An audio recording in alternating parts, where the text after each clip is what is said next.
ಕತ್ತಲಾದ ಆಕಾಶ, ಭಯಾನಕ ಮಿಂಚು, ಇಡೀ ಬ್ರಹ್ಮಾಂಡವನ್ನೇ ನಡುಗಿಸುವಂಥ ಒಂದು ಭೀಕರ ದೃಶ್ಯ. ಬನ್ನಿ, ಇವತ್ತಿನ ಈ ವಿಶ್ಲೇಷಣೆಯಲ್ಲಿ ನಾವೆಲ್ಲರೂ ನಮ್ಮ ಪುರಾಣಗಳ ಅತ್ಯಂತ ರೋಚಕ ಹಾಗೂ ಅಷ್ಟೇ ಅದ್ಭುತವಾದ ಒಂದು ದೈವಿಕ ಸಂಘರ್ಷದ ಬಗ್ಗೆ ತಿಳಿಯೋಣ. ಅದೇ ಶರಭ ಮತ್ತು ಗಂಡಭೇರುಂಡದ ನಡುವಿನ ಆ ಮಹಾಸಂಗ್ರಾಮ. ಇದೇನೋ ಬರೀ ಕಥೆ ಅಲ್ಲ, ಸೃಷ್ಟಿಯ ಅತ್ಯಂತ ಪ್ರಬಲ ಶಕ್ತಿಗಳ ನಡುವೆ ನಡೆದ ಒಂದು ದೈವಿಕ ಕಾವ್ಯ. ಇದರ ಹಿಂದಿರೋ ಆ ಅಸಲಿ ರಹಸ್ಯ ಏನು ಅಂತ ಒಟ್ಟಾಡು ತಿಳ್ಕೊಳ್ಳೋಣ ಬನ್ನಿ.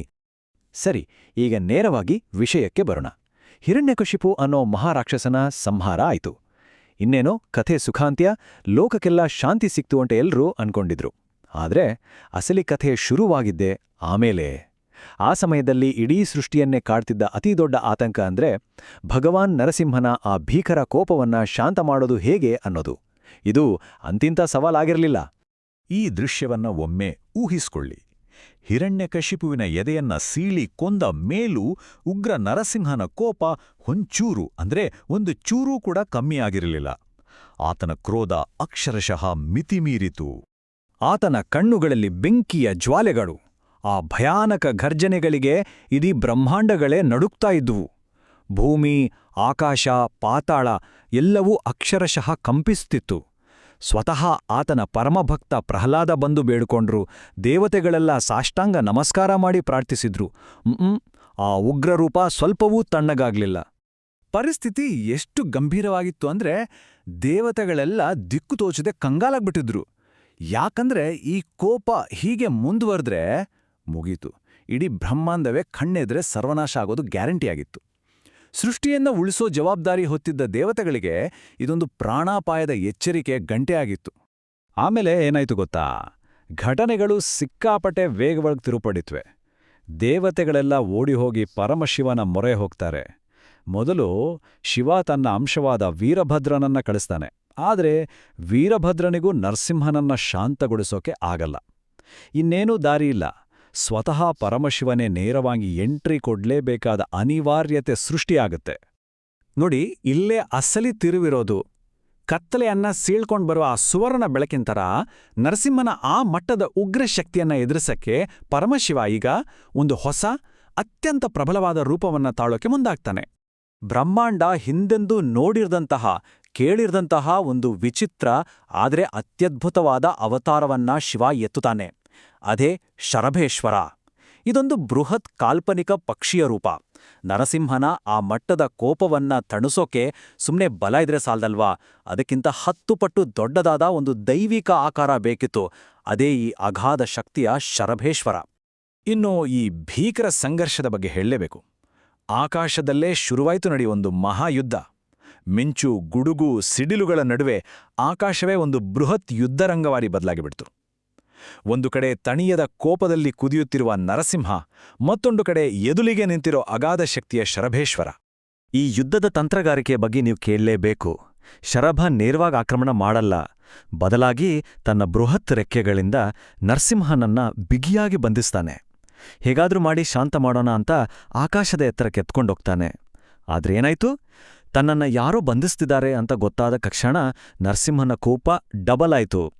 ನಾನು ಇನ್ನೂ ಪ್ರಬಲನಾಗ್ಬೇಕು ಅಂತ ಸಂಕಲ್ಪ ಮಾಡ್ತಾನೆ. ಈಗ ಬಂತ್ ನೋಡಿ ಅತ್ಯಂತ ರೋಚಕವಾದ ಘಟ್ಟ. ಇದು ವಿಷ್ಣುವಿನ ಅಂತಿಮ ಪ್ರತ್ಯಸ್ತ್ರ.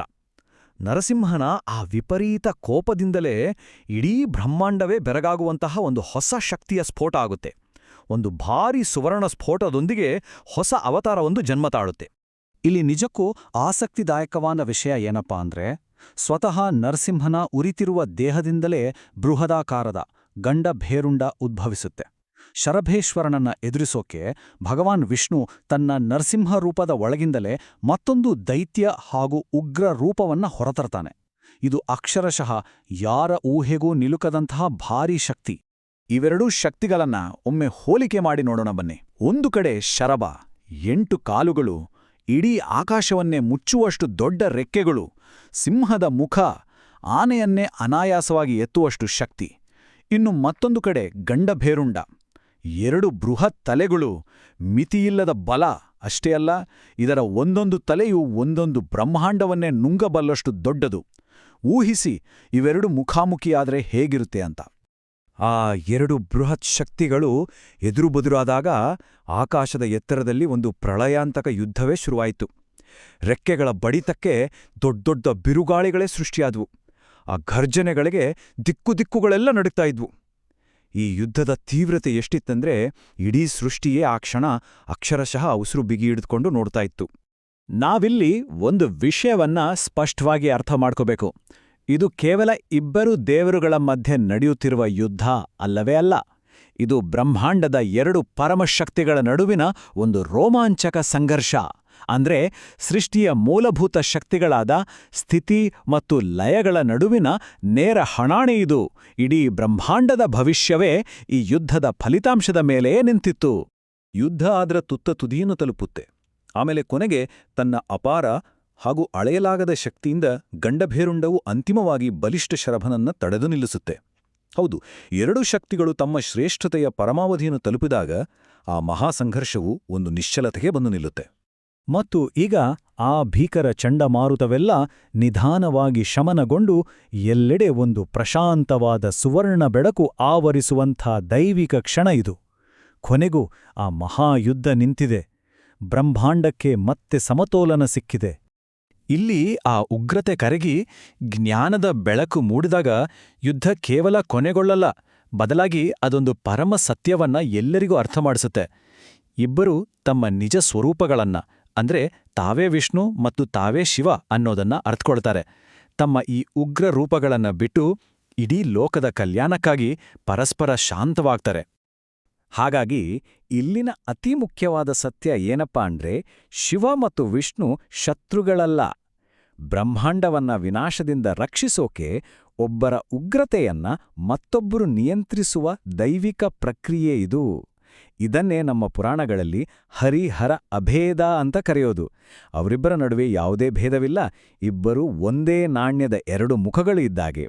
ಖಂಡಿತ ಅಲ್ವಾ?